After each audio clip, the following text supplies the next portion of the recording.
So I didn't get that whole thing where I was, oh man, well, it'll be lost to the annals of time. Me adding extra couch cushions to the Shubio. Alas.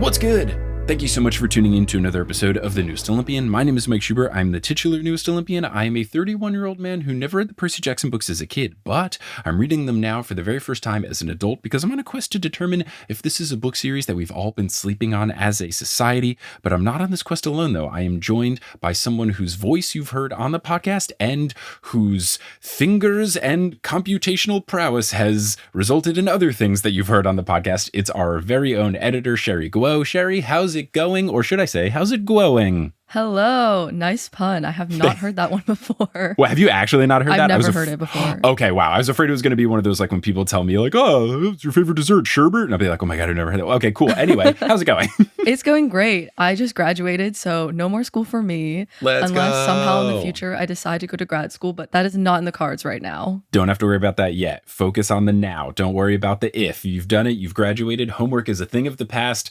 unless you sign up for grad school later on. But homework is a thing of the past. I am happy for you. I am proud of you. Thank you. And anyone listening, don't worry. Sherry will still be editing the show. But now it is college graduate Sherry Guo. If it sounds like she's fancier and editing with a tassel on the other side of her hat, that's why. So we are here in this episode to discuss chapter 9 of book 5.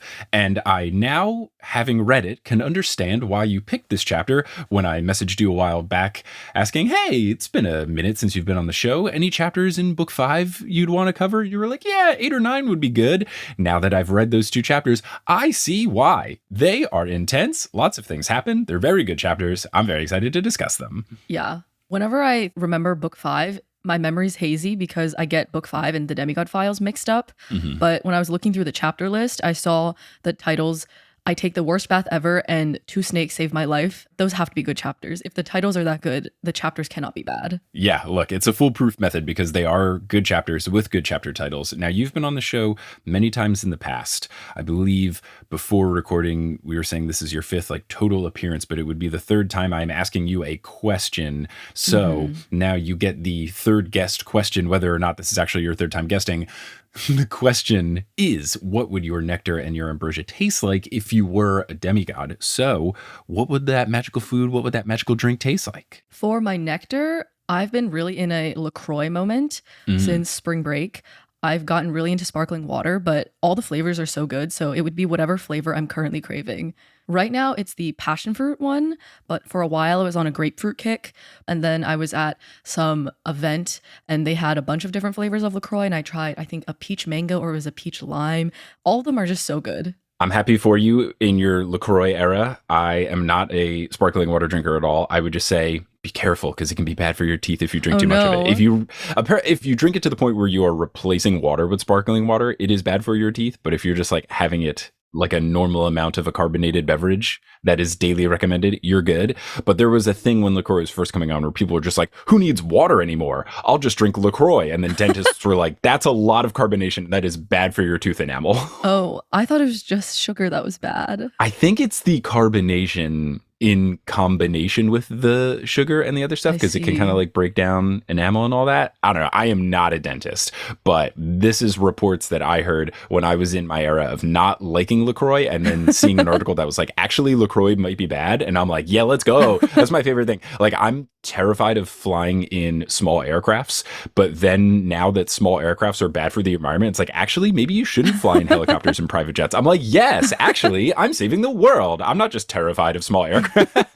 I once was on an 8-person plane. Oh. My family was half of the people on the flight besides the pilot. Okay. Because we were flying from Denver to this tiny little airport near Four Corners when we went there on vacation. My parents didn't want to drive because I think it was an 8-hour drive or something. And then my mom found this 1-hour flight, but it didn't tell us that it was a 8-person flight. So we got there and they were like, so you have to take a bus and walk onto the aircraft. And we were like, what? Mm. And then we show up and see this tiny little plane that's the size of maybe a bus. It was horrible. I do not recommend small aircraft travel. Got it. I've never done a small aircraft. One time I did a flight from Seattle to Portland, and it had propellers on the plane. And I was like, oh man, it was still like a regular sized plane, but it had propellers. And I was like, what are we doing? But you talking about taking a family vacation to Four Corners, I'm assuming now that Four Corners will show up either in the remainder of book 5 or in the Heroes of Olympus series, because as studies show, the only places you go on vacation are Percy Jackson related. Well, there's a lot of them. That's true. It keeps going where like Connecticut's in the mix now. So like it's just anything could be a Percy Jackson place. Okay, so the nectar is whatever LaCroix flavor you are feeling, but what is the ambrosia going to taste like? For ambrosia, it's also not a specific thing. For snacks, I really love something super crunchy and salty. Okay. But I kind of like cycle through like what I'm currently feeling. So like right now it's been Takis. Oh, very important question. Which flavor? The blue ones. Yeah, okay, good. They're better. They're better than the red ones. They are. They're my favorite. I really like the blue ones a lot. Yeah, when I first saw them in the grocery store, I was like, haha, like Percy Jackson, this is so funny. But then I had them and I was like, I like these better because they're less spicy. I can only have maybe 5 of the regular ones before my mouth is on fire. But with the blue ones, I can be comfortably having my mouth on fire while eating them. That's interesting because I like the blue ones because I think they're spicier. Oh, And interesting. they are marketed as spicier, I believe, on the little temperature gauge on the side. I think for the Fuego, the red ones, I think it just says spicy or hot, and then the blue ones it says extreme. Oh, weird. But again, it's one of those things where like different spice hits people differently. Kelly does pretty okay with spice from natural things, like if I put jalapenos in a dish. But if you get something where they're throwing in artificial stuff like buffalo sauce and all that, both Kelly and I, like that's not in our wheelhouse. I do much better with like natural spice, which is weird because I feel like the blue Takis are way more artificial than the already clearly artificial. I didn't realize until the most recent time I had them that blue dust gets everywhere and can definitely stain things. My fingers were stained for days, so now I eat them with chopsticks. I was gonna say, Kelly and I, we have a mason jar full of them right now to keep them fresh, and we eat them with chopsticks now. Oh, this is great. All right. Beautiful energy to start the podcast. This is perfect. Shout out to Takis, who's not sponsoring the show yet. I should send them an email. Anyway, let's get into chapter 9 of book 5, which is called Two Snakes Save My Life. And I was very excited because this is an easy prediction. First off, that George and Martha are coming back, which makes me very excited. But on top of that, they're going to do something good. That's amazing. You know, they're probably going to come into the mix and George is going to talk about rats. But if they also help Percy on top of being comedic relief, it's going to be a good chapter. And boy, oh boy, this chapter is good, but also intense. A lot going on. Yeah. George and Martha. Oh, so good. I cannot wait to see how they get depicted in the TV show, but it's going to be really good. They're good. And this chapter, really good. Really, really good stuff. So narrator Percy opens this chapter with, quote, I love New York. You can pop out of the underworld in Central Park, hail a taxi, head down Fifth Avenue with a giant hellhound loping along behind you, and nobody even looks at you funny. Which, yes, I have certainly seen Stranger Things. I have seen some folks in very interesting getups. Comic-Con is always a fun time where you could just see any sort of person wearing anything with any sort of accessory. The cosplay game is very strong. SantaCon? So yes, you can certainly see Stranger. The worst day on earth. The worst day on earth. Why is it in like July? Because it's truly the worst day created by the worst people. If anyone has the pleasure of not knowing what SantaCon is and you want to keep your brain pure, skip ahead like a minute or so. But SantaCon is the worst day on earth in New York City, where a bunch of people ages 21 to 22 get incredibly drunk and then dress up in Santa costumes and then just go to bars and get really drunk, and then they're all over the subway and they are sloppy and they do not hold their liquor and it's terrible and it's the worst. And I literally had a day a couple years back with Stephen Parr and my buddy Chet where we knew it was SantaCon, so we planned a day where they were going to come over to my place and we were just going to play video games all night so that we would not think, oh, let's do something where we take the subway. And now I mark it on my calendar to make sure I do not leave. It's the worst. I hate SantaCon so much.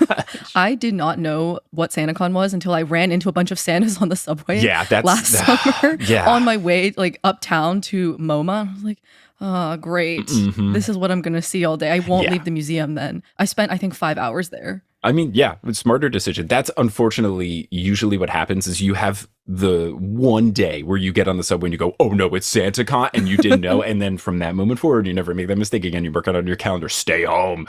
So yeah, real bad. Anyway, where we last left our heroes, we had Percy having an interesting time in the underworld where now he is Mega Percy and he left Nico behind, and he now bearing the curse of Achilles leaves the underworld, and now he's back in New York. So that is where we are at. And because of this description, I was wondering, first off, did Mrs. O'Leary get inside the cab? Did she follow the cab? Because Percy in a cab, that doesn't necessarily feel like there's room for Mrs. O'Leary, but narrator Percy explains that the mist must have played a role. He thinks that probably people thought that Mrs. O'Leary, she's following behind the cab. They probably think that she is a very friendly truck, which I think is a great description. Clifford the dog as a truck. Exactly. Percy then takes the risk of calling Annabeth a second time. Apparently the first time that he called was when he got out of the tunnel, but it went straight to voicemail. And he was surprised at how good the service was down in the underworld. And he doesn't want to think about what the roaming charges on his mom's phone plan are. Fantastic. Absolutely fantastic. Annabeth does pick up this time. Percy asks if she got his message, and pretty big step. Percy Jackson leaving Annabeth a voicemail? Look, I don't leave many people voicemails. It's like Kelly and my immediate family, if that. So if he's leaving a voicemail, that's a pretty big step. Yeah, I only leave voicemails when I'm trying to get customer service to call me back. Ooh, yeah, that is a good use case. Yeah, that makes sense. Annabeth asks Percy where he's been, adding that they have all been worried sick, and his message wasn't very informative. Percy says that he'll fill her in later, being even less informative. And then narrator Percy then adds, quote, though how I was going to do that, I had no idea. Percy's learning from Annabeth to not give details until they're narratively relevant. Yeah, the Chiron factor is really starting to spread out to a lot of different characters. It's not just him anymore. It's really growing and growing. Percy asks where she is. She says that they are en route like he requested. They are almost at the Queens Midtown Tunnel, which is a tunnel that I've had a very fun experience with when I was moving into my second place in New York, when Kelly and I first moved in together. Stephen Parra and I were in my U-Haul Sprinter van that I had rented, and we were trying to get to our place.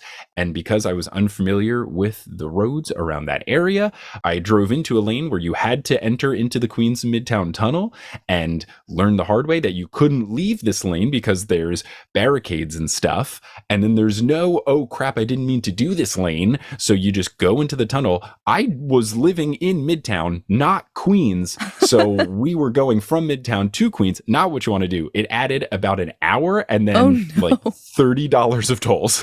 And then we also had to buy more gas because we had to drive so much. I was so stressed, and I'm forever thankful to Stephen Parra for keeping me level-headed in that moment, because gosh, it was so frustrating, and just one of those situations where you know you've made a mistake, but you can't correct it. And you just have to accept that you've wasted time and money and added stress. It was bad. It was really bad all around. Not a big fan of the Queens Midtown Tunnel. Not to mention the U-Haul overcharge fees. Yes, that did result in us going from, we'll have plenty of time to return the U-Haul before 9 to, we returned it at about 8:45. And then I did have a moving out party scheduled at my old place for people to come over at like 10. So it turned what was supposed to be a relaxing move into a very stressful one and a more expensive one. But shout out to Stephen Parr and chat for holding it down. I had a similar situation when my roommates and I were moving apartments a couple summers ago. I had put in a reservation for the U-Haul to be picked up at 10. And I think for 4 hours or something, but we had started packing the night before at 2 a.m. As one does. Yeah. So we showed up to the U-Haul place late, and then they looked at me and they were like, do you really want a 20-foot U-Haul truck? We have a 17-foot that might be better for you, because I had never driven a truck before. Okay. So I was like, okay, like, I don't care. And then that barely fit our stuff. And the movers that we had hired didn't realize how much furniture we had. So it took them longer than anticipated to pack the truck. And then by the time we got to our apartment, the U-Haul was already due back. Ah, cool. So we had to speed unload it. And then the U-Haul lady kept calling me, yelling at me, like, someone is waiting for this truck. It needs to be back now. And I was like, there's still a lot of stuff in it. I'm trying the best I can, but it's half loaded. Yeah, U-Haul stuff can get tricky. And I would hope that I am now at a point where that will not have to be something I ever deal with again, because we were U-Hauling with our new place and all that. And yeah, we had a similar thing where like we wanted to rent one truck, but then we weren't allowed to have it for more than 3 hours. We were like, that's not going to happen. But then Kelly was like, also, what are they going to do? And I was like, I don't know. But like, I don't want, like, they'll have my credit card information, so I don't want to test it. Anyway, we're here to talk about a book, so let's keep talking about the book. So Annabeth is in the Queen's Midtown Tunnel going the correct direction, unlike I was. But they are making that progress. Annabeth asks what Percy's plan is, noting that they've left camp effectively unprotected. Percy tells her to just trust him and that he will see her there. And he doesn't say what there is, but my guess was it's probably Olympus, and yeah, that's what is going on. Percy's hands are shaking, and he's not sure if this is a side effect of his little dip that he took in Styx, or if it's his nerves about what he is about to do. He says, as the narrator, that if this doesn't work, invulnerability wasn't going to save him from being blasted to bits. So I'm very intrigued by whatever is going on here, and it's some good stuff. Percy gets dropped off at the Empire State Building in the late afternoon. Mrs. O'Leary bounds down Fifth Avenue, licking cars and sniffing hot dog vendors all along the way. No one is paying her any mind, though cars do swerve out of the way of her. The first van from camp is driven by Argus. The other two are driven by Harpies. Narrator Percy about this says, quote, "We used the Harpies mostly for cleaning the camp, but they did pretty well in Midtown traffic too." And it just made me imagine the Harpies just doing the normal, like, aggravated parent thing while driving. Like, they're mad at people for not using their turn signals and stuff like that. I hope they do something comedic with it in the show, because seeing a Harpy have to drive through traffic, it just sounds really appealing. Yeah, they're definitely rule followers. Oh, yeah. They get mad at people for not knowing the correct order to go at a four-way stop sign situation. Yeah, they are sticklers for the rules. And you're right, that tracks, because they were such sticklers for you have to check out by a certain amount of time. So yeah, that would be why they follow the rules of the road to a T. A whole bunch of campers climb out of the vans. Some of them look a bit car sick, which I am happy that happened as someone who gets very car sick for the most part. If I am looking out the window the whole time, I'm good. But anytime I try to read in the car, or when I was a kid, if I tried to play Game Boy in the car, it was bad for me. I don't know if you have the same situation, but I can't. Yeah, road trips were not fun with me because I would always throw up. Yeah. I'm much better now. And if I sit in the front seat, it's not an issue. But yeah, especially if it's someone that I'm not familiar with their driving. Even like my dad is not the best driver, in my opinion. I'm always car sick when I'm in the car with him. Yeah, it definitely depends on the driver for me. It also depends on the type of driving. If it's like highway driving and there's not a lot of stop and go, I'm pretty good. I can even edit the show on my laptop in the car, which like that's a huge upgrade if there's big road trips. But if it's stop and go, and if it's a driver who does a lot of gas brake, oof. Yeah, that's how my dad drives. Like he'll get up close and then like kind of like jerk a little, and that's the whole time on the highway too. So I try to drive as little with my father as possible. Oh, Mr. Guo just getting put on blast. Let's move on. He's going to leave a 1-star review of the podcast. So we have Pollux, Selena, the Stolls, Michael Yu, Jake Mason, Katie Gardner, and Annabeth, along with most of their siblings. Chiron is also here. The Ares cabin is not. I am not happy with this development. I do not like this. Clear's had such good growth, and now really frustrating. Percy tries to not let this affect him. He tries to just write it off as Clarice being a stubborn jerk, which, yes, but also her growth. It was so good. I don't want to lose that momentum. Percy counts the attendees, and there are 40 campers in all, so not necessarily a full battalion, but it's still the largest group of half-bloods that he has ever seen outside of camp. They all look nervous, and Percy guesses that it's because that many demigods clustered together is basically a beacon for nearby monsters, so they are worried that they will probably get attacked soon. As Percy scans their faces, he thinks about how one of them is a spy, and of course my thought was, well, is Juniper there? I'm not feeling like it's her, but I don't have a better second guess, except for something that just feels too easy. Like, oh, it's someone from the Hermes cabin. Like, it just feels too easy. So I don't know. I really don't know, but I might as well just hold on to Juniper for now, because if it is her, oh my God, the Babe Ruth of it all. It'd be so good, but we'll just have to see. I can't remember in which episode I was editing when you re-brought up, oh, Juniper's back on the list. But when I was reading this morning, when she just like is in the woods at some point, I was like, oh, like there is evidence that she could be the spy. She just appears. She just shows, and that's the whole thing. She just shows up. We're supposed to care about her all of a sudden. Like Grover's dating life matters in the series. I don't know, man. It's weird. So Percy pushes this thought aside because these people are his friends and he needs them. But then he remembers Kronos saying that friends always let you down, which I don't think is true if you pick the right friends. Yeah. Annabeth approaches wearing black camouflage, her knife, and a laptop bag. Narrator Percy says, quote, ready for stabbing or surfing the internet, whichever comes first. And that's really good. And I feel like that could be a great sticker to put on your laptop. I don't think I'll ever make that as merchandise because my general rule of thumb with these book podcasts I make is don't make merch that directly quotes the book, because I would love to not get sued by Disney. So I feel like I'm not going to do that. I think the closest I will get to that is the parody shirt that I am making / does exist depending on when this episode comes out. The Camp Regular Person shirts. I'm making those, but at least I'm safe under parody. I can't just quote the book and say ready for stabbing or surfing the internet, whichever comes first. I feel like Disney Hyperion might have grounds to sue me. And you know what I would love to do? Not get sued by the mouse. They are powerful. You know, they're scary. I don't want to deal with it, but I would love to deal with you for being the host of the official Percy Jackson recap podcast when the Disney Plus show comes out. Please hit your boy. Annabeth asks why Percy is looking at her strangely. Percy realizes that he's thinking of the vision of her pulling him out of the water from the Styx swim. But in classic Percy fashion, he just goes, quote, it's a nothing. Smooth. So smooth. As smooth as curdled milk. He's so bad with her. He's truly horrendous with the ladies. Yeah. Percy has the guts to march up to Mount Olympus, but can't tell Annabeth how he feels. Yeah, he's not afraid of big evil threats, but he's afraid of emotions.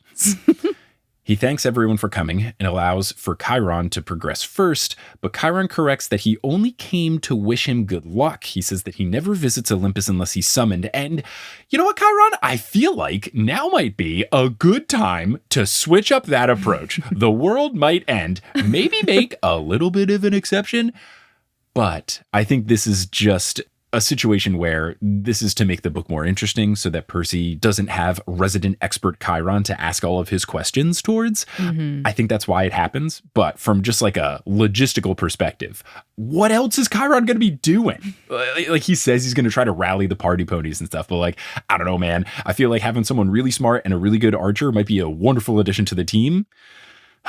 Frustration. Also, is there not another way to reach the party ponies? Right. Like, can't you just do an iris message? Like, do you really have to do this on foot or I guess on hoof? I don't get it. I don't get it, but I also get it because it's a book. Percy is shocked, saying that Chiron is their leader, but Chiron replies that he is their trainer and teacher, and that is different. He says that he'll try to gather some allies, such as his centaur brothers, so if the party ponies do come back, that would be very fun.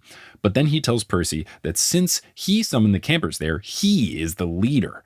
Everyone, including Annabeth, is looking at Percy for direction, so he doesn't push back, and he accepts his role as leader Percy Jackson. Percy really comes into his own, I feel like. In the last book, too, with the battle at the end, Percy really starts to stop waiting for Annabeth to give answers, I think. For sure. I think he's truly embraced not being like, I don't know, tell me what to do to, okay, yeah, I'm Percy Jackson. Like, I need to start calling the shots here, which makes sense. It's something that you have to realize at some point in anything, whether it's, your transition from being a freshman in high school to a senior or the backup role in something to the lead. Like, anytime you're in some sort of group for an extended period of time, like, naturally leadership just kind of falls upon you. And you're right, Percy is rolled with the punches. And now he's like, okay, cool. I got to call the shots. People are looking to me for direction. I'm not the newbie anymore. I'm Percy Jackson. I'm the top dog here. Percy tells the group that there will be some sort of trap here tonight. So they have to convince Zeus to defend the city. Percy asks Argus to watch Mrs. O'Leary, and my first thought was, pretty good person to watch since he's made up of entirely eyes. However, why would you not bring Mrs. O'Leary? I feel like Giant Hellhound would be another great addition to the team. Maybe she just won't fit in the elevator. Okay, asked and answered. You've done it. Chiron wishes Percy well and reminds him to be aware of his strengths, but also his weaknesses. And then narrator Percy admits that this does make him think of Achilles. And then he recalls, oh, right, Chiron taught Achilles. That tracks. Percy leads the campers to the lobby desk, and the security guard is reading a big black book with a flower on it. I was wondering, is this a nod to anything? Is this a Twilight reference? Does one of the Twilight covers have a flower on it? I know they have black as the color. I think one of them has a rose on it or something. I never read the Twilight series, so I wouldn't know. I have not either. I will not be making a podcast about it because Mark Oshiro did the best version of anyone covering Twilight for the first time ever, so you don't have to worry about it. And now he's a Percy Jackson author. Let's see. Twilight covers. We've got someone holding an apple. We've got a flower for New Moon. We have some sort of ripped ribbon for Eclipse. We have a queen chess piece for Breaking Dawn, and then a pomegranate broken in half for Midnight Sun. There's 5? Yeah, because they did the 4 and they do the thing, which is now this new trend, which I hate, which is when you have a series, it's like, what if we wrote the first book from the perspective of a different character? Be like, cool. So you're just writing the same book again? Like, that's so lazy. It's such a cash grab. Like, I get it from a financial perspective, but like, I don't know, man, write a prequel or a sequel book or a spinoff. I don't know. Don't just be like, it's book 1, but Edward now. Like, who cares? Yeah. I don't know. Not about it. Stephanie Meyer, come on the pod and we'll fight. Anyway, he's reading New Moon. Wasn't this guy reading Harry Potter in the first book? Yeah, I think so, because I feel like something about Harry Potter was related to this. Yeah. But I don't think any of them have flowers on it. Right. So I think it's just Rick giving a nod to the other YA series that are sweeping the world at this time, which I think is very fun. So I will have to double check with Rick when I inevitably get him on the pod. Just going to speak it into existence, but I would guess that this is a Twilight reference. If I had known that I was at the same Taylor Swift concert as Rick Riordan like 3 weeks ago, which in terms of podcast timeline, probably 3 months ago, I would have gone up to him and said, "Hi, I'm the editor of this Percy Jackson podcast. Would you like to come on the podcast?" I mean, that would be very cool, and I very much would have appreciated it. But I don't know if you saw from his picture, that guy had good seats. Like he might have been. I wonder if he was in the VIPs actually. I don't think so. I don't think he was, but he at least had very expensive seats. It looked like they were from Seats. Yeah. So would have been tricky to get down there, but it was pretty cool that you were at the same one, and it is pretty cool that he's a Swiftie. All right. And we're recording this one on June 9th. Taylor Swift broke up with that dweeb. Let's go. God. Get the rat out of here. There's just like from day one, I was like, can we just not? Can we not? Would that be? So the security guard asks if they're a school group. Percy says no, and that they are headed to the 600th floor. The guard says that floor doesn't exist, but he says it in a way that makes Percy feel like this is a required line that he has to say. Percy tells this guy that 40 demigods sticking around would attract a lot of monsters to the lobby, and he probably doesn't want that, and that makes the guard reconsider, so he then opens the security gate. Percy says that they shouldn't use the metal detectors, and the guard agrees. Percy tosses him a drachma, and then they proceed. The elevator can't hold all of them, so the team has to go in 2 groups. Percy goes with the first group, and Stayin' Alive by the Bee Gees is playing in the elevator. And how dark. Oh, yeah, pretty dark. But it does have Percy imagine Disco Apollo, which is great. They head towards Olympus, and it looks as gorgeous as ever, but something is off. And Percy then realizes that something is silence. There's no hustle and bustle at all, and he thinks that is a little suspicious. And for good reason. For good reason, indeed. Annabeth then tells Percy he looks ... different and asks where he went exactly. And this is the true test. Is Percy Jackson going to pull a Chiron? Is he going to deflect? What he says is, quote, "I'll tell you later, so kinda? Like, sorta?" He didn't give the answer, but he didn't just talk about something else, which is the true Chiron, to just say, I wonder why there's no noise in Olympus. That would have been the true thing for Percy to do, but he kind of gets there. The other campers arrive out of the elevator, and then they head towards the plaza of Olympus. It is pretty empty, aside from a few low-effort muses and a Cyclops janitor, and as they walk under a column with Zeus and Hera on it, Annabeth mutters that she hates her, and Percy checks to see if Hera has been cursing her, since that was what was supposed to happen. Annabeth says that it's just been little things so far, like sending cows, which is Hera's sacred animal, after her.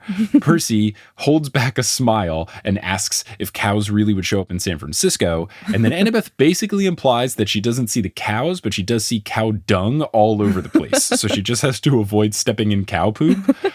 Look, I don't want to like Hera, but as far as curses go, that's pretty funny. Yeah, she's good petty. Yes. I mean, petty's not good, but her pettiness is fun. Yes. As far as character we are supposed to dislike, it's in a fun and enjoyable way.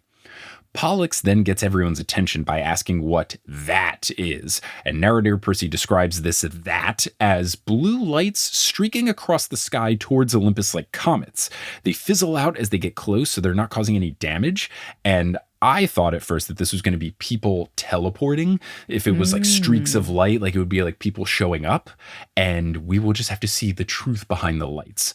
Michael Yu guesses that they are like infrared scopes, and my first thought was, oh, they're blue. But he thinks that they are like scopes, meaning that they're targeted. Percy calls for the group to head to the palace. And the palace is completely unguarded. And narrator Percy says that the palace is the size of Madison Square Garden, which makes me, as a New Yorker and a big New York Knicks fan, very excited. I love the basketball references always finding their way into the series. And I especially love this because I have not spent enough time bragging about my New York Knickerbockers, who had a great season this year. We ultimately didn't win the championship, but we did make it to the playoffs against all odds. And then we did win the first round. So things are looking pretty good. Pretty good for my Knicks. So we'll see how it goes. Bessie is still there, which is a huge, huge thing to have. I don't know if Bessie's going to come into the mix and help them save the world, but at the very least, Bessie is safe, hanging out in the water sphere. Love that Bessie's okay. I can't wait for them to put Bessie in the show. Oh, I'm very It's going to be so intrigued. cute. Yeah, it's there's so much stuff that I'm intrigued with how they do it with the CGI of it all. And I'm excited for things like Bessie and Blackjack, fun creatures. I am intrigued and a little worried about people. Because in this chapter, there's a lot of Argus. And the more I read about Argus, a man made of eyes is very scary. Like, this is going to be a kid's show for the most part. It's going to be interesting to make Eyeball Man look friendly. Like, how do you make a bunch of eyes friendly? It's going to be really interesting. Yeah, especially they're going to follow you all around. Yeah, I wonder if they might not make him full Eyeball Man. Or maybe he'll wear like a bunch of clothes so then you only just see eyeball head. I don't know. It's going to be really, really interesting because Greek mythology, they didn't care. Like, everything was snakes. Everything had 100 heads. Briareus has 100. You know, Percy Jackson already kind of made him less scary by instead of having 100 heads in addition to 100 arms, he just has the facial expressions, or 50 heads, 100 arms, whatever it was. Yeah, something like that. I think that. But regardless, I wonder if the show is also going to have to take a step into making things look a little less terrifying because, yeah, the target age is going to be children. And I don't know. It's good. It's going to be good. It's going to be really good. I'm very, very intrigued and excited. But this is going to be a cute example. You're right. Percy can't help but smile. No, I mean, if anyone didn't smile at this, like, I would worry about your heart. Like, come on. Adorable. We all love Bessie. Percy asks Bessie if they are treating him well, and Bessie moos in agreement. And then Percy is greeted by a woman who welcomes him in, as well as the team, and it's Hestia again. She is by the hearth, obviously, because that's her whole deal. And a key difference this time is that she is a grown woman, not a kid, like the last time that we saw her. I was surprised by how quickly she came back. Me too. It was like 2 chapters. Yeah. But again, with this book, it's the type of thing where so much happens in each chapter that it feels simultaneously like it was a long time ago, but also not. Like, a lot of things have happened in between, but you're right. It wasn't that many total chapters ago. But yeah, surprising that she's back, but she is here in her new form. Percy bows in respect. The others follow suit. She stares at Percy with her red eyes and says that she can tell that he went through with the plan and now bears the curse of Achilles. And of course, this causes everyone to start to murmur in confusion. Oh, the curse of Achilles, what are you talking about? Oh, what's the plan? And Hestia then warns Percy to be careful because though he did gain much, he may miss the most important truth without a glimpse. And Annabeth nudges Percy and asks what she's talking about. Percy then makes eye contact with Hestia, and that makes things very interesting because his mind has a vision, and he sees a dark alley between brick warehouses and an iron sign above that reads Richmond Ironworks. There are 2 half-bloods, a 14-year-old boy and a 12-year-old girl. Percy immediately clocks them as Luke and Thalia. They look hungry and like they are anticipating an attack. Now something very interesting happens, and then it becomes truly interesting. Luke has a bronze knife, and Thalia has Aegis. And I wrote in my notes, quote, feels very Annabeth of him. Did he always have that? Which we will see is very funny. So they creep upon something that is making noise behind a sheet of tin, and out pops a 7-year-old with a hammer trying to attack. And I was like, Annabeth, hello. Luke parries these blows, and Annabeth explains that she thought that they were monsters. Luke says that they aren't monsters, but instead they are folks that also get attacked by monsters. Luke asks where her family is. She says that they hate her, so she ran away. Luke asks her her name. She says Annabeth. Luke invites her to join their team, and then he gives her the knife. And this is a question I would love to ask Uncle Rick, because this is a thing, I have all my silly questions, but this is a serious one of, at what point did you know Annabeth's knife was Luke's? Was this a day one thing? Was this a partway through the story? Because just to turn her knife from, Annabeth's classic thing into, Annabeth's classic thing that has deep emotional backstory connected to it. Like, ooh, that's really good. It's really good. And it's making me, as a Luke hater, feel more and more conflicted, because I knew this was going to be the whole situation with book 5, is just like making us be more sympathetic towards Luke. And I hate that some things are working. And this is really cool. Yeah. It's tough. Yeah, this is... Actually, I shouldn't say anything more. Okay, yep. Trapdoor intact. Luke explains that knives are for the bravest and quickest fighters because they don't have the range or the power of a sword, but they can be employed well by someone clever enough, and he guesses that she's pretty clever. And damn it, this is so adorable. Gosh. Thalia smiles and says that they have a safe house where they can clothe and feed her. Annabeth checks to make sure that they're not going to bring her back to her family. Luke says that she's part of their family now. And then he says, quote, I'm not going to fail you like our families did us. Deal? And clearly someone didn't swear on the river Styx, because you blew that one, Luke. My gosh. You have let her down tremendously. Annabeth is in. Thalia encourages them to get going, and then the scene shifts to 3 demigods running through the woods. They look like some time has passed. It's the same 3 people, and they look like they just got out of a fight. They eventually arrive at May's place, and Luke says that he's going to sneak into the house for some food and some medicine because Thalia is nursing a badly hurt leg. And she asks Luke if he's sure, since he promised to never return. He says he must because their nearest safe house was destroyed and they have to heal Thalia. Annabeth asks, this is your house? And Luke, in classic teenager fashion, goes, it was my house, with was in italics. He's so emo. He's so moody. He's just got My Chemical Romance playing on loop on his iPod Nano, I guess, given the year. Maybe iPod videos are out now. Annabeth asks if his mom is really that bad and if they can see her. Luke angrily refuses, causing Annabeth to get a bit sheepish. He apologizes and instructs them to hang tight. He says that he'll be back, but then he is interrupted by a golden flash and a man's voice bellowing that he should not have returned home. My thought is that this has to be Hermes. And the vision then ends, and Percy's about to fall over, but Annabeth catches him, which is very Korean drama of them, with the roles reversed a bit, with the girl catching the guy. But I do love this note, and I do love a good K-drama, and I think this is a good note for us to take our break here for the Cashed Olympian as we talk about things like upcoming live shows and new merch, and if we're doing more Hades streams and all that fun stuff. Whee! Hello and welcome to the Cached Olympian Shubio edition once again, back in New York, back from tour. Thanks to everyone who came to LeakyCon and / or the live shows. But let's talk about things that are going on with the podcast, such as our very fun movie party that's coming up soon. That is right. I am almost done with the 5th book, which means I can finally watch the bad films. And when I watch the bad films, I want all of you to be able to watch them along with me. Now, I'm going to do a patron movie night. Legally, I cannot show the movie, but I can show the faces of me and my friends as we watch the films. We'll do a classic everyone click play 3, 2, 1 type thing and stream it for all patrons of any tier over at thenewestolympian.com/Patreon. So the plan for this is to have it the weekend of August 26th. We have not figured out the exact date and time just yet because I need to coordinate schedules with our guests. Yes, guests plural. The plan is to have at least Kelly and Stephen Parra there, maybe some other familiar faces / voices you have seen / heard on the show. But the plan is to do a live stream for patrons of us watching the bad film.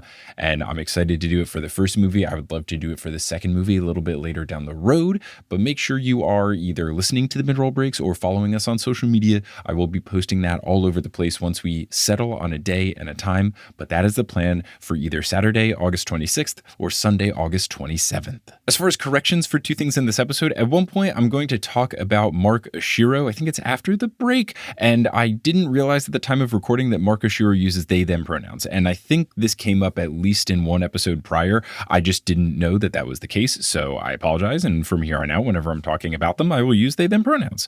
Also in this episode, I asked people if there's any fill-ins for phrases like turn a blind eye or blind date, stuff like that. I didn't realize that the super simple way, instead of saying turn a blind eye, is to just say ignore. That's a pretty easy one that I just thought of after recording. But again, as I say in the episode, if you have any advice about how to not use the word blind for colloquialisms that use the word blind, shoot me an email to thenewsolympian@gmail.com. I would love any input. Speaking of feedback and input, I have gotten down a bit to the source of the problem for the skipping / repeating audio issues. I know this has been an issue for the past couple of months. I believe some people have said that it's gotten better, but I was trying to figure out what was going on. I brought Potterless over to a different hosting site and people were still having that same error. So I believe, after doing some research online, that this is just an error that happens for folks that use dynamically inserted ads. So when I do those ads that go in locally, which are really important for me to just sustain this full-time career. I wish I was in a position where I didn't have to use those, but it's just life and I need to do it. So apparently, when you have a podcast that uses those, if you stream the episode instead of downloading the episode, you can have those issues where it will play old parts of an episode or skip ahead or cut off abruptly. It has to do, I believe, with streaming and not downloading. So a big way to get around this problem is just to download the episode, which you can do on whatever app you're listening to, whether that is Spotify or Apple or otherwise. Downloading it should help. Another thing that can help if you are still running into issues is you can listen on our website because that is just straight from the file, like it's straight from the source. So you're not going to get any issues there. And then also you can listen on Patreon because it's just going to play the file straight up. There's no ads being inserted into that. So that'll be super smooth as well. And then if you are a patron, you can take the feed and put it into a podcasting app if you don't want to listen on the Patreon website or through the Patreon app. So there are solutions around there. And then also if you join the Patreon, you get ad-free episodes anyway. So win-win-win. So I have tried to figure out what is going on with this issue.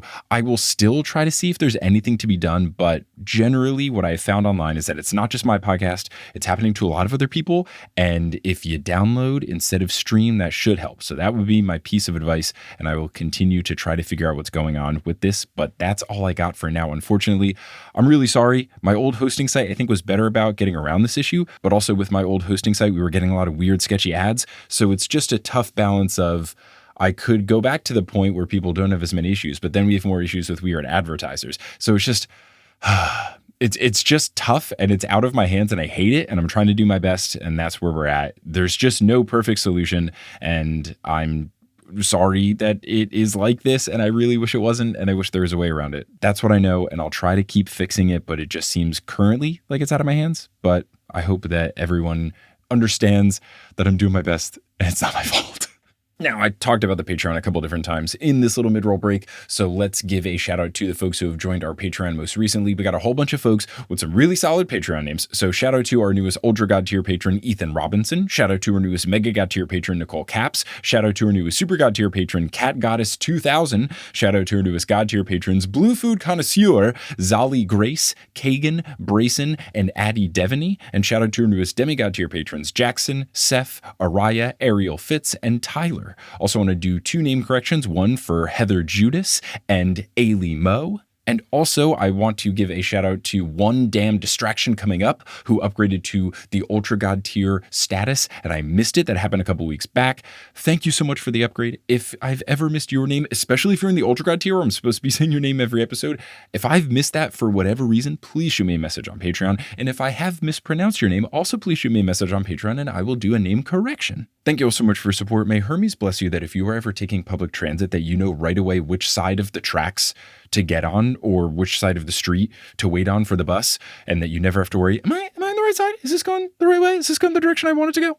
And if you're all caught up on the Newest Olympian and you are looking for a new podcast to listen to, I make a whole lot of podcasts. I'm an independent podcast boy, and I am proudly independent, and I think you would enjoy some of the other shows that I make. One of them is Meddling Adults, which I am in the process of recording the second half of season 4, which will come out later this year. Meddling Adults is a podcast charity game show where I host and I have guests compete to solve children's mysteries from classics like Scooby-Doo and Encyclopedia Brown, and whoever earns the most points either by correctly guessing the solutions or making the silliest jokes wins money for a charity of their choosing. It has been a delight to produce over the years, and I'm excited to keep it going. You can listen wherever you get your podcasts by going to meddlingadults.com or by searching for Meddling Adults wherever you listen to your podcasts, and it's very fun. You can play along at home, and you've got a whole bunch of episodes that you can listen to while you wait for season 4 part 2 to release, which will be coming this fall. But yeah, Meddling Adults, it's a good one. I highly recommend it. Now you're going to hear ads from a few sponsors to make it feasible for me to be a full-time podcaster. Some of those ads will be read by me. Others of them won't. The ones that are not read by me are inserted locally. So if you live in Milwaukee, don't be surprised if you hear an ad for squeaky cheese curds. But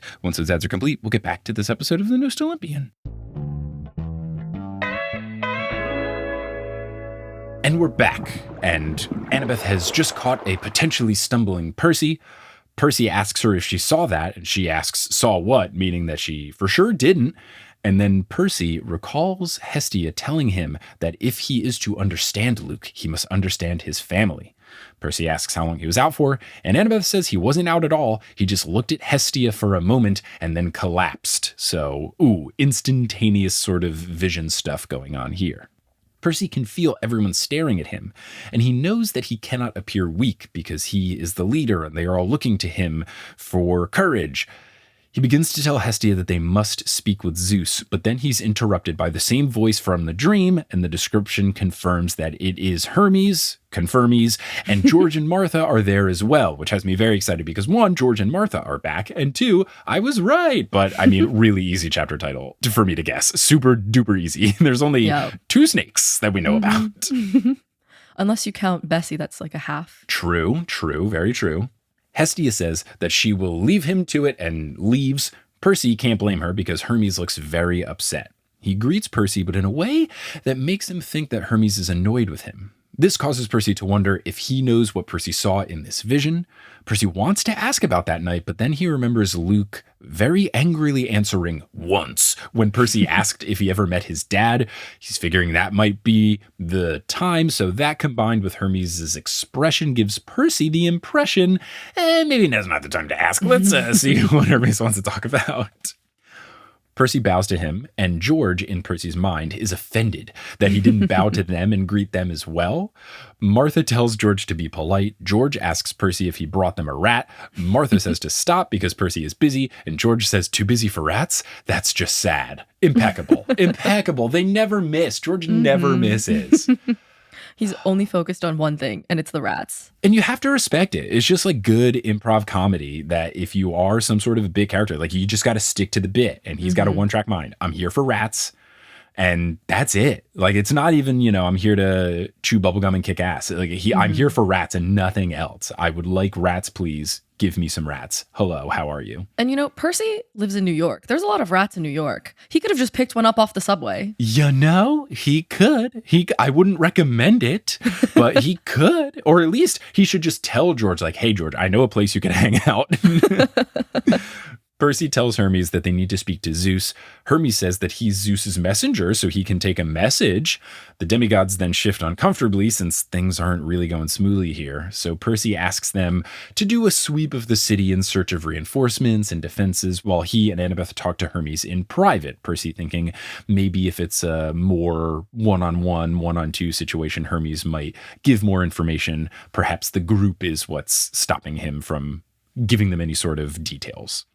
Selena begins to protest, but Annabeth says that this is a good idea, and she puts the Stoles in charge, which they love since their dad is right there.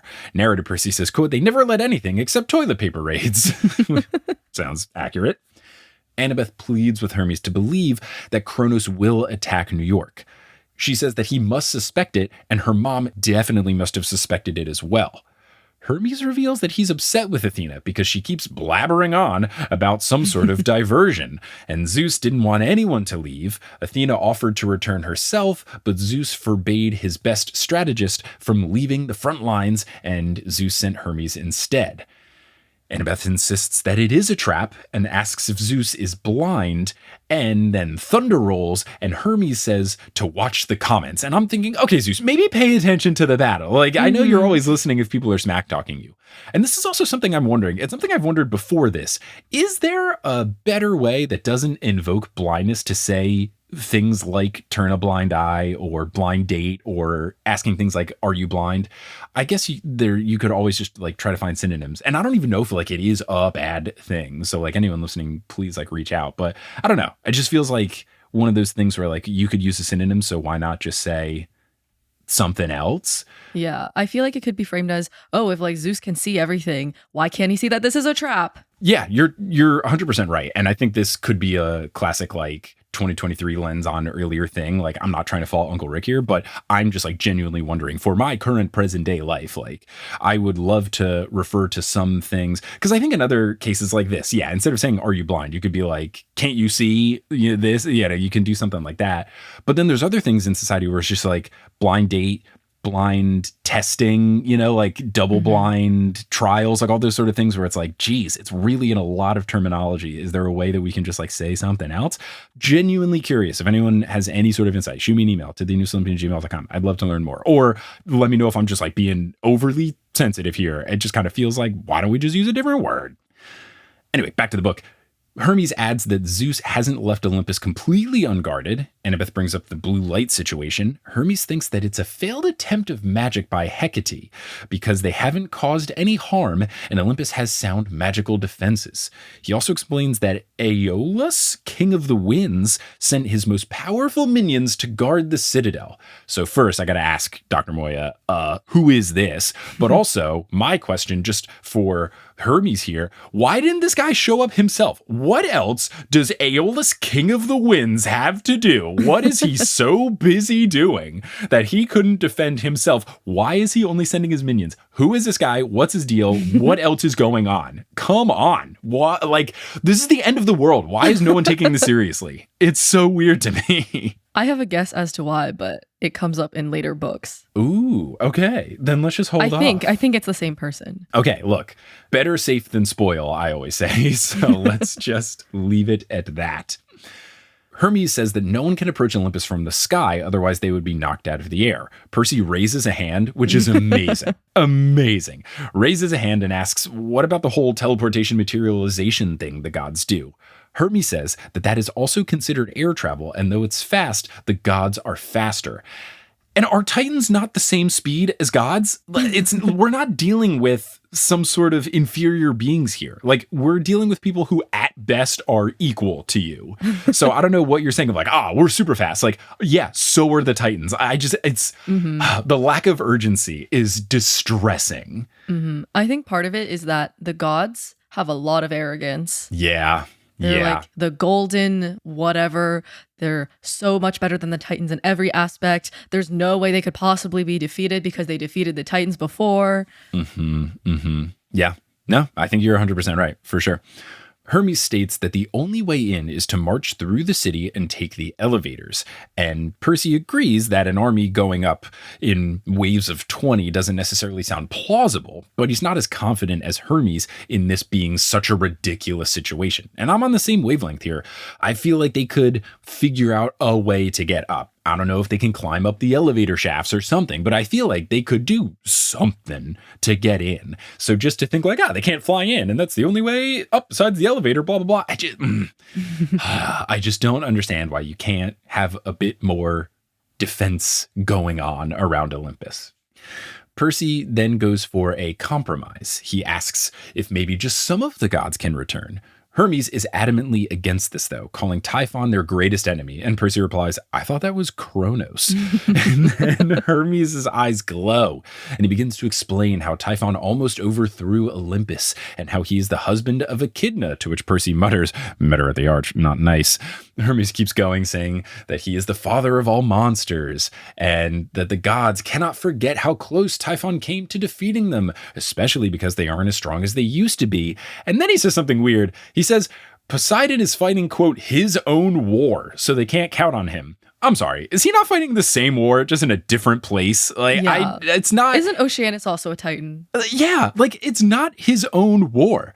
Anytime you have a big war in history that has more than just one location, it's not like, that's a different war. Like, no. This is the same war. Just sometimes multiple battles happen at the same time in different places. Ridiculous. Hermes just losing all sort of credibility that I liked, because earlier on he was fine. He made some weird choices in book 2 with not being super open and truthful and being weird about the whole Luke situation.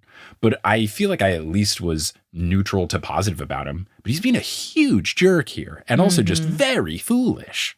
Hermes goes on to say that Hades sits in the underworld and refuses to take action, and Demeter and Persephone follow suit. That is valid. I thought the other thing was a bit of a bizarre characterization, but I feel like that is true, so that's okay.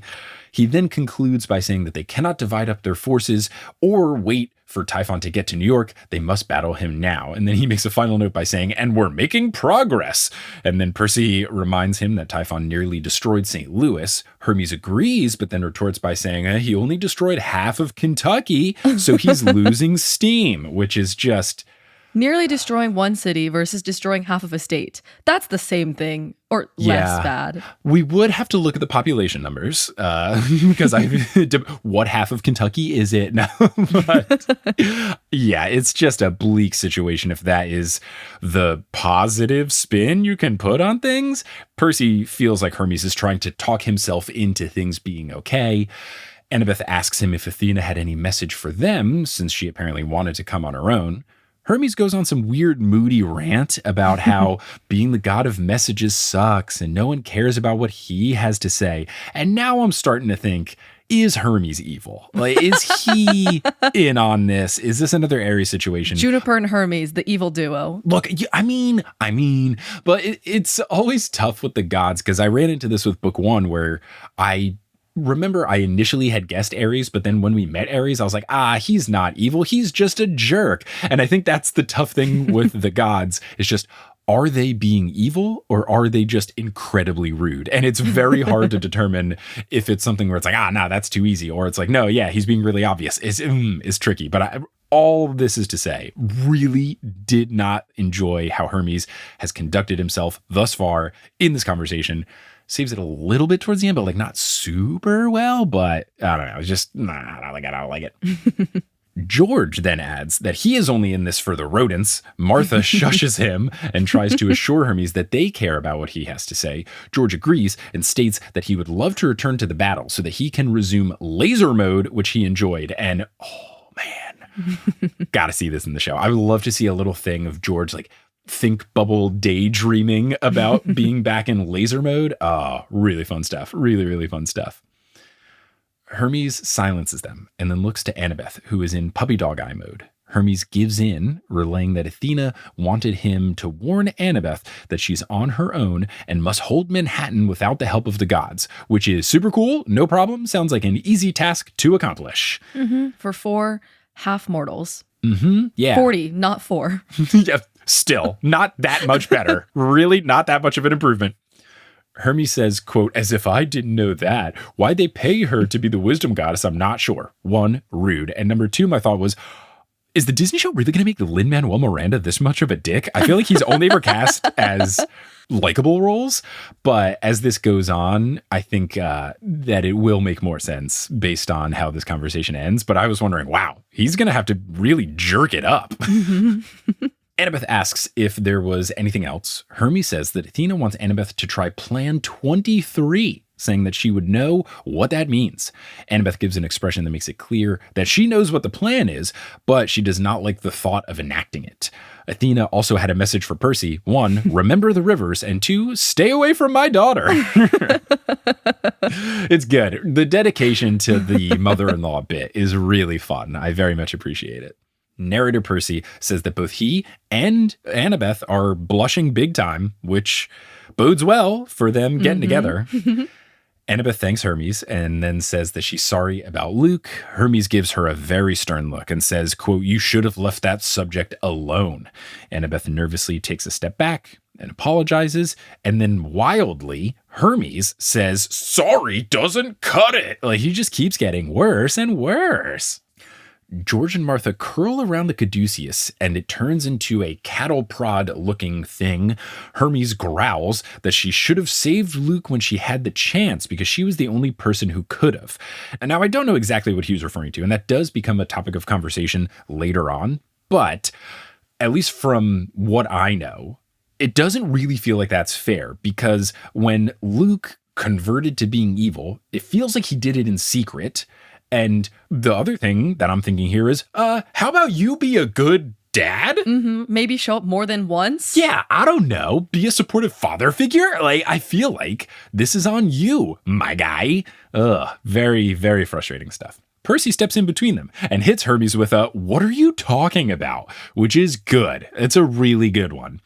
Hermes tells him not to defend her because, quote, she knows exactly what I'm talking about. And I'm really hoping that it is not what later happens in the vision that Percy just saw, because if he's trying to put pressure and responsibility on a 7-year-old Annabeth, that's wild, truly wild stuff. But we will have to see. Percy, though, is on my line of thinking. Once again, he claps back at Hermes, quote, maybe you should blame yourself. Really good stuff. Immediately afterwards, Percy wonders, maybe I should have stayed quiet. But then he stands firm in his choice because Hermes was mad at Annabeth the whole time, not Percy. And Percy wanted to deflect some of that anger away from her. Really good stuff from Percy Jackson. I really like that. I really think that's him being a good friend. He may suck at emotions, but he knows when to help out a friend. Yeah, he is good at standing up to bullies. So with this thought process of, no, I'm actually doing the right thing, he doubles down and adds, quote, maybe if you hadn't abandoned Luke and his mom. And oh, Percy Jackson just touching all the touchy subjects. Let's just hit them all, baby. Hermes raises his cattle prod and then grows to his 10-foot form. And narrator Percy says, I thought, well, that's it. It's Nico's turn to take on the prophecy. Good luck, bud. It's been real. He's got what he wanted. Hermes is about to strike, but then George and Martha whisper something in his ear. And then I remembered, oh, right, the chapter title. Hermes grimaces and lowers his cattle prod, which turns back into a staff. He tells Percy that he must spare him because he's taken on the curse of Achilles, and I'm not loving everyone calling it a curse. It feels like a cool power-up, but all the gods are like, this is bad, and I don't like that. Maybe they just don't like that he essentially has god status without being one. Yeah, it's jealousy, yeah. They don't like anyone coming close to their turf. Yeah, let's roll with that instead of it's a terrible thing that Percy Jackson's done. Hermes says that Percy is in the hands of the fates, but warns him to never speak to him that way again because he has no idea how much he sacrificed. He gets choked up after mentioning his son and May, and Percy feels bad because Hermes sounds truly devastated. And I'm feeling confident in my guess before, which is that Hermes did something. He goofed in some way that he feels responsible for whatever happened to May. I'm sure we'll learn about whatever that is in chapter 14 or so. Percy apologizes and says that he needs to know what happened to May, what she meant about Luke's fate, and what's going on with her eyes. Hermes simply gives a look of pure pain, and he says that he will leave them now because he has a war to fight.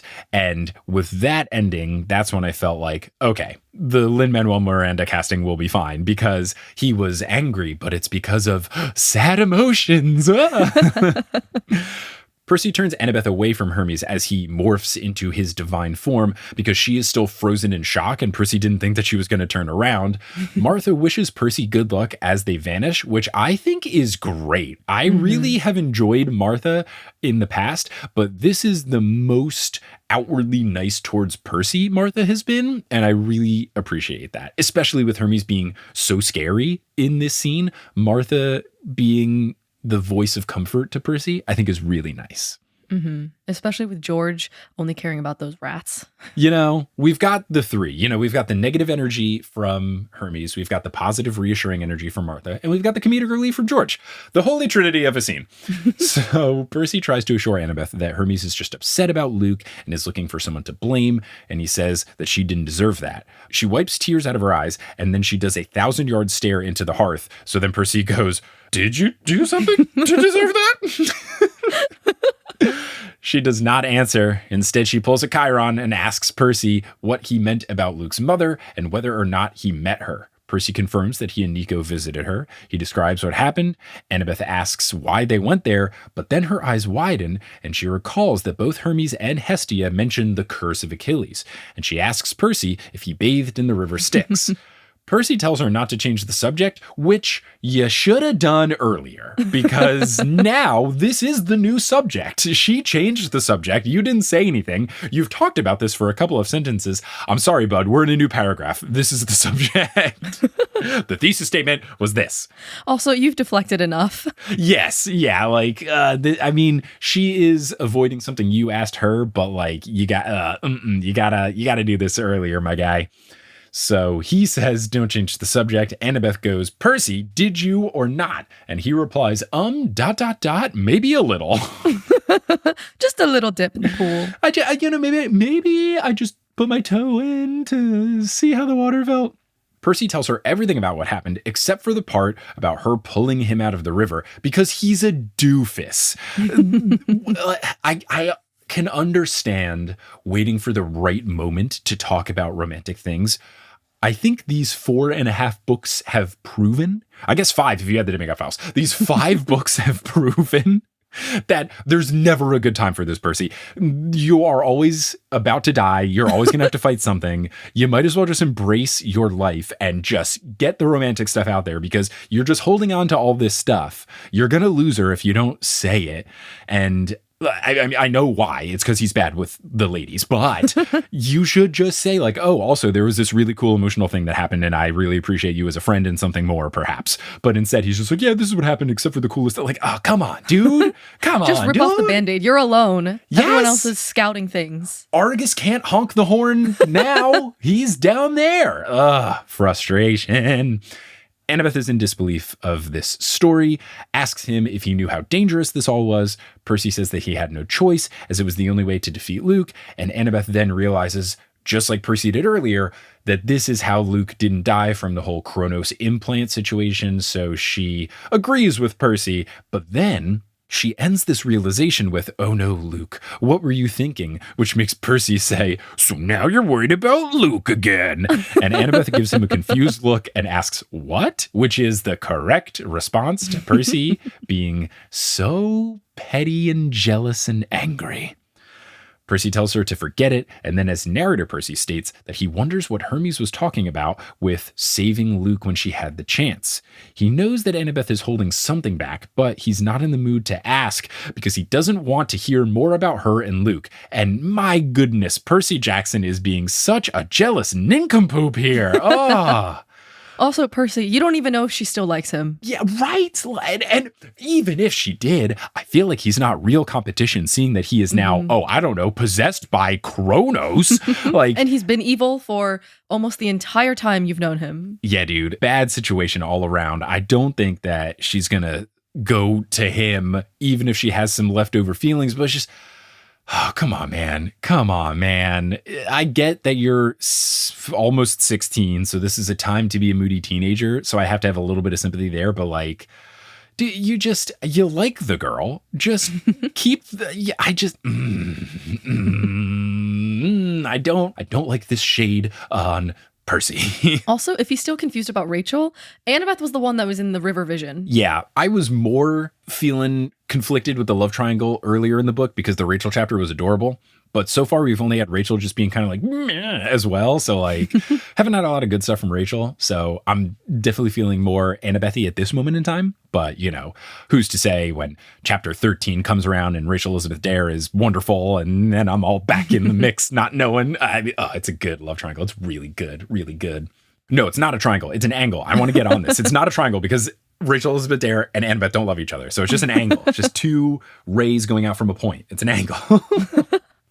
Percy tells Annabeth that the takeaway is that Luke didn't die, and neither did he, and now he must face Luke, and they must defend Olympus. Annabeth studies his face a bit, and then admits that he's right, and pulls out the laptop to show Percy the details of Plan 23. Percy is surprised that it is a Daedalus invention. Annabeth says that it's actually multiple dangerous inventions, and Athena must think things are really bad if she's choosing this option. So from bad to worse. Annabeth asks Percy what Athena meant by remember the rivers, and Percy is unsure in classic Percy fashion, and he even admits this as the narrator as another example of the god saying some vague crap to him and him not knowing what it means until later in the story, which I get is because it's a book and he couldn't know right away. But Percy wonders, does she mean Styx? Does she mean the Mississippi? Which is so funny. Oh, it's so good. It's so good. Then the Stolls enter, and Connor says that they need to see something ASAP. The blue lights are gone, making Percy first think, oh, is this good news? But it's not good news. How could it be good news? They walk out and they see all of the campers using tourist binoculars to look down at Manhattan below. And narrator Percy tells us that these binoculars cost 1 drachma each. And now drachmas have fully entered John Wick coin territory where the rate of worth, like whatever the standard is all over the place. A drachma being the equivalent of what's like a quarter or 50 cents or like $1. Tourist traps to look in these binoculars. That being the same as like an iris message or taking the elevator up to Olympus, that's ridiculous. Kind of like in John Wick, you can use a coin to get a bulletproof, perfectly tailored suit. You can use a coin to get medical treatment. You can use a coin to get a bunch of guns. You can also use a coin to get a rum and coke. Like, it's absurd. We need to fix the economics here because like 1 drachma per use, man, Olympus is making a killing off of these binoculars. At least there's no weird conversions. There's just 1 money. Yeah, and I get that in John Wick it's like symbolic, but I don't know how hard it is to come across drachmas in Greece. Like we just like have them, but we don't see like a normal guy. And I was wondering early in this chapter when Hermes says, I don't know why they pay Athena. I was like, do they get paid? But like, where do the drachmas come from? Like, do they just get them? Do you have to earn them? Like, is it a trade of goods and services thing where like it's all just like bartering and it's very interesting. It's very, very interesting. Now, everything looks normal at first, but then Percy realizes, similarly to when they entered Olympus, something is off. And very similarly, that same something is that there's no noise. Narrator Percy says, quote, even from this height, I should have heard the noise of the city. Millions of people bustling around, thousands of cars and machines, the hum of a huge metropolis. You don't think about it when you live in New York, but it's always there. Even in the dead of night, New York is never silent. But it was now. I felt like my best friend had suddenly dropped dead. And then he says, such a cool quote, what did they do? What did they do to my city? Oh, Percy Jackson being a true New Yorker. Oh, I love it so much. Everything about this is correct. New York, especially Manhattan, can be quite noisy. You don't really notice it until someone from not New York comes and goes, oh, wow, there's a lot of sirens. And then you go, oh, yeah, I mean, whatever. Yeah, the street I was living on last summer, every night at 3 a.m., I would just hear loud car revving going up and down the street. Without fail. And then the construction started promptly at 8 a.m. Yeah, I think you were in an area near where I used to be. And what happens on those big avenues like 3rd Ave, late at night, there's just no cars there at all. And the green lights all line up really well. And cars get really excited and then zoom off. The speed limit in Manhattan is 25. So they are always destroying that. Normally, there's so much traffic that you couldn't even dream of going above 25. But yeah, I've heard those revs a lot back in the olden times. But now I'm in a place that is quieter, which is nicer for podcast purposes, and I don't have to pause for sirens. Shout out to when I lived near a police station and a fire department and 2 hospitals, one of which was the ambulatory wing. So that was clearly a 2019 move where I was like, I'm not going to be recorded from home. Up. But yes, Percy saying all of this, it does make sense. If New York is too quiet, that would be super eerie. And I really appreciate him going on to say, what did they do to my city? Oh, it's so good. It's so good. I love these books. I love Percy. It's so great.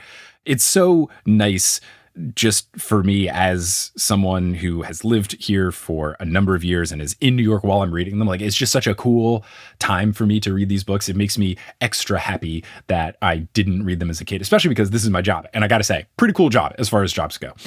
Percy pushes Michael Yu away from his set of binoculars to see what's up. One, that is the correct person to pick because Michael Yu, of all these new named people that we're supposed to care about, he's the one I like the least. And number 2, my guess, which was wrong, is my guess was that everybody was frozen in time. Like Kronos just, put a pause on the world. But I forgot, because I always forget, because these chapters are so intense, I forget about the people that we meet 3 chapters ago. And everyone is passed out in the city. And then I was like, oh, Morpheus, he put them all to sleep. Selena asks if they're dead. Percy recalls first the prophecy, the part that says, quote, and see the world and end the sleep. And second, he recalls what Morpheus said to Grover, quote, you're lucky I'm saving my energy for the main event. So this has got to be that main event.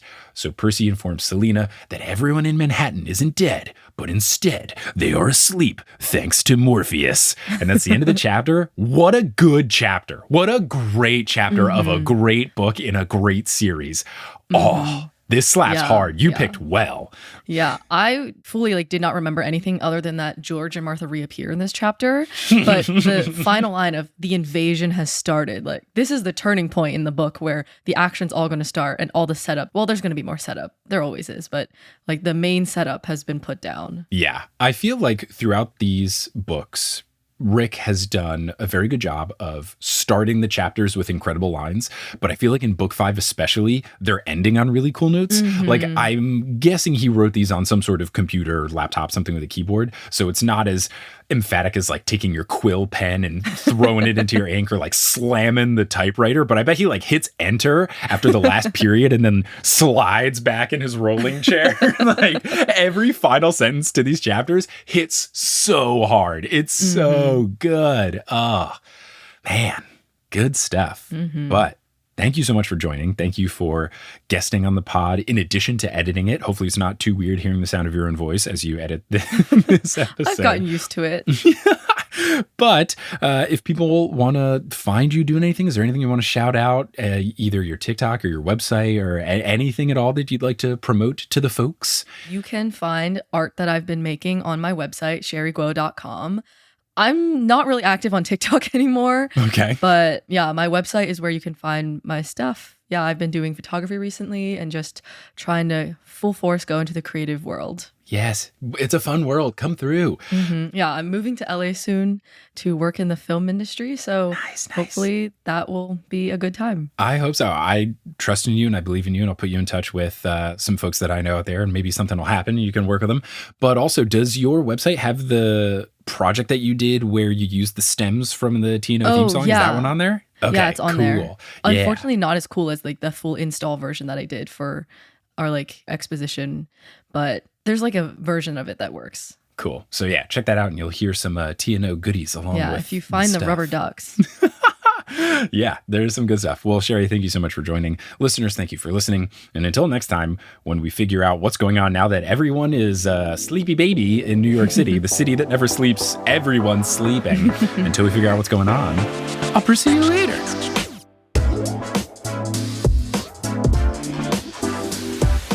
Hello. Thank you so much for listening to this episode of The Newest Olympian. This podcast is created, hosted, and produced by me, Mike Schubert. I also run the social media and the website. Our editor is Sherry Guo. The music is by Bettina Campamanes and Brandon Google, and the art is by Jessica E. Boyd. If you want more TNO in your life, there's a couple different places you can find us. You can find us on social media. We're at Newest Olympian on Twitter, Instagram, and Facebook. We're on Reddit, reddit.com/r/The Newest Olympian, and then Patreon has a whole bunch of bonus content at thenewestolympian.com/Patreon. Speaking of the Patreon, I'm going to give a shout out to our producer level patrons, our members of the Olympic Court: Kelsey Gillespie, the Damn Steam Nuggets, Vicky Garcia, Ellie Hoskovchova, Veronica Bartova, Haley Hastings, Robin Garcia, Frida Vikstrom, Megan Moon, Craig McRoberts, Taylor Payne, Giselle Salvador, Peter Johnson the Twin, Sabrina Balsiger, Boney Pony, Heather McMillan, Casey Williams, Polly Burridge, Nikki Harris, Tatiana Schmidt, Sandra Rose, Josh Sayer, Joshua Wilkie, Abby Ryan, Wise Girl, Ashton Gabrielson, Marco Redhouse, Caden Mack, Sam Reeby, Riley Kiddes, Mary Kelly, Audra, Mrs. O'Leary, Rodith Kalma, Milo Kim, Fred Cabras, Harlan Christ, CC Reeds 23, Sandkopf, Julia Kendall, Emil Oskar Thomason, Liz Cardigan, Zachary Hamilton, Sarah Neal, Ricky, John Drielsma, Demigod Nurse, Rayla Matthews, Riley Draken, Lunica Dune, Sky Mallory, Elizabeth Obermiller, Aidan Parziani, Biggest Tyson Fan, Hunter Landstrom, Captain Jack Ransom, Sky Captain and the Princess, King Bastion, One Damn Distraction Coming Up, and Ethan Robinson. If you want to help out the show in a non-monetary way, you can talk about the podcast. Word of mouth is so huge.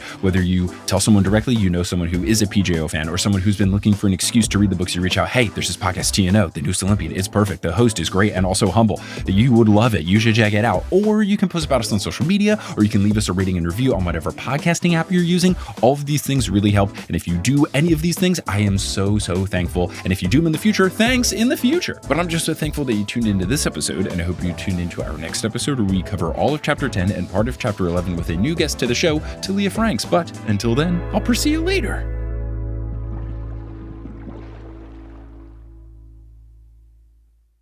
Hey, how's it going? It's me, ASMR Mike. So amongst the things in the Shubio that creates sound dampening to reduce the echo in the walk-in closet that is the Shubio, I've got a few jackets hanging up. Since it is a closet, it's functional for just life purposes, but also jackets do a good job of dampening noise.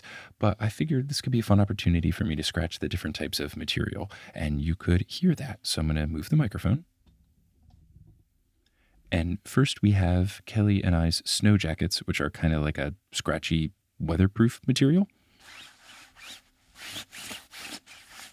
Next, I have two denim jackets that are next to each other. And then immediately past that, I've got more sweater materials. And then finally, a little further back, I have like a very cheap nylon-ish rain jacket that is basically just polyester. And that'll be a good, I think, loud noise. Thank you so much for listening.